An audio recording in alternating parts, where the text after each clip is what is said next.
the truth is that the only way that you're going to actually improve the situation is through small measures, is through what appear and what feel like inadequate measures. This is the only way forward, through small steps, through incremental progress. So like if we're talking about trying to put a check on corporate power, or if we're talking about trying to have accountability, or we're talking about the democratization of corporate power, the democratization of private sector influence. If we're talking about measures to impose accountability on the private sector, this is a very long-term project, and there is not going to be a single event that will make that happen, because power in the private sector is not going away. There's always going to be rich, there's always going to be poor, there's always going to be exploitation, there's always going to be workers, there's always going to be consumers, there's always going to be profiteering, there's always going to be corruption. All of these things will always exist. What you have to try to do is not think that I have to solve the problem of the existence of corruption, the existence of exploitation.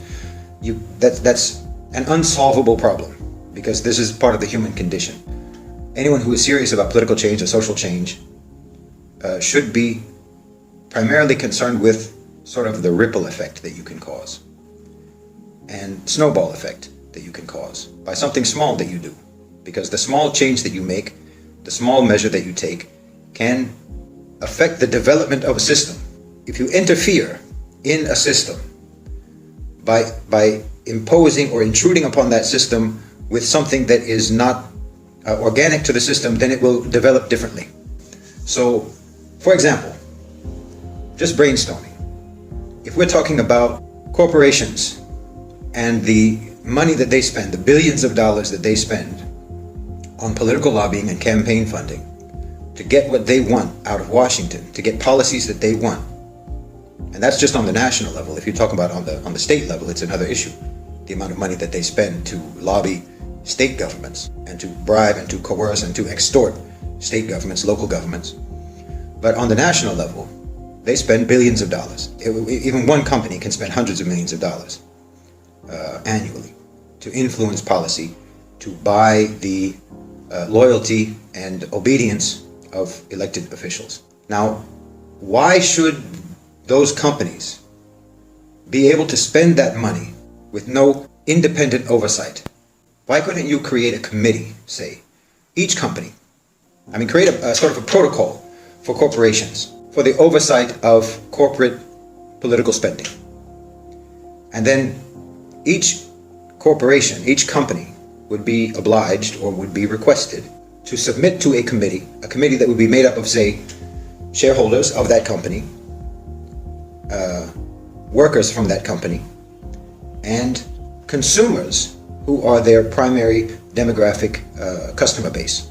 And then any time that that company wants to allocate funds for a campaign contribution or for political lobbying, that would have to be submitted to the committee for approval. They would discuss it, they would debate it, and determine whether or not the company should make that contribution, should make that donation.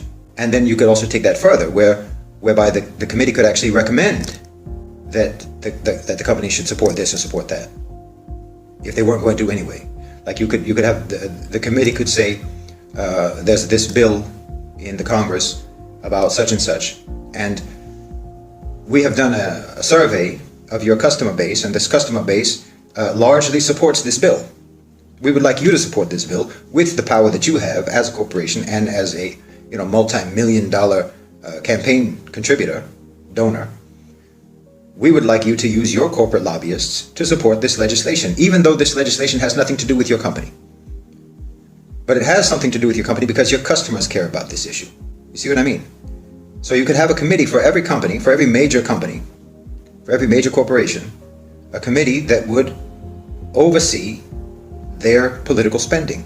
That would be a step in democratizing corporate influence in the political sphere. It's a relatively small step, but it changes the whole discussion in a way. It adds something into the discussion that simply isn't there right now, which is these major companies owe some degree of responsibility to all of their stakeholders, including their customers, including their workers, that they owe some accountability to them, some responsibility to them, to use their power, to use their massive financial and practical power that they have in society, that they have a responsibility to use that in a way that reflects the values, the will, and the aspirations of all of their stakeholders, not only their shareholders. This isn't something that's even in the discussion now, really. The population should be able to make demands of these companies to use their power in a way that reflects their own values, the values of their customer base, even if those are issues that don't directly affect the company. So it's not just about ethical practices within the company and ethical supply chain and that kind of thing, but actually about, these are things that your customers care about. So therefore, as a company, you should care about them, even if it doesn't affect your bottom line, because it can affect your bottom line. You can create influence groups of consumers, and that consumer group or that influence group would be comprised of people who are drawn from the core demographic group that constitutes a company's customer base. So say it's middle class, middle-aged women with children. Maybe that's their customer base. Maybe it's college-age people who are interested in technology. Maybe, whatever. Every company does their market research and they know exactly who their customer base is. They know minute details, but that's what all the big data gathering and collection is about, actually, so that they can target their advertising to the specific customer base that will be the most likely to be interested in their products and their services and become loyal customers to them. That's what all the big data collection is about. So advertising is based on market research to identify demographic groups that are the most likely to support this or that company. So you use that same data to identify those companies' customer base, and then you organize that demographic. You organize that demographic as an influence group to target that company or any other company that has the same customer base demographic. To say, for example, the influence group can have demands of a company. They can say, we want more transparency about your profit margin. For example, we want to know that you only spent $5 making this bag. Why are you selling it for $1,000? We want to know why there's such a massive disparity between the amount of money, the salary of the CEO versus the salary of the lowest paid employee. We want to know why. We want to know what the disparity is. We want to know how many more times more the CEO makes than the lowest paid entry-level employee. If the CEO or any executive is making 10 times more, 20 times more, 100 times more, 200 times more than an entry-level employee, we would like to know why, and maybe we don't find that acceptable. And then because that influence group would be constituted of people who represent their customer base, they could potentially have influence. You could say, what are the bonuses being given to executives, in what amount and why, and how that's justified, and so on, versus why you are laying off workers, or what your plans are to replace workers with AI, or what are your plans to replace workers with automation, and so on.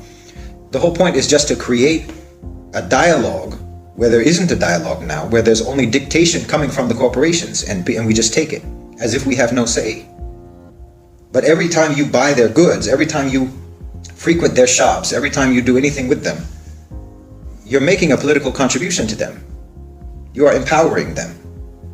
I mean, we can't really complain about the power that corporations have, because we gave it to them. We gave them that power. And every time we patronize their businesses, we're giving them more power. But we're not asking for anything in return. I mean, you can say, well, you're getting in return the product that you buy, but then there becomes the question of, well, what about the profit margin? The thing that I'm buying is clearly not worth what you're charging for it. The thing that you're selling me cost you a fraction of the price to make. And how much of that profit margin actually just goes to bloated, inflated executive salaries and bonuses? We want transparency. We want to report,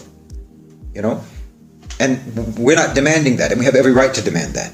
And if we just start demanding that, and if we organize in a way to demand that, it changes the entire discourse, and it can cause a ripple effect and a snowball effect that can potentially, over time, change the dynamic, the power dynamic between the public and corporate power. It sounds minor, it sounds inadequate to say, oh, let's start a committee. There's no other way to do it. You have to do it in small steps.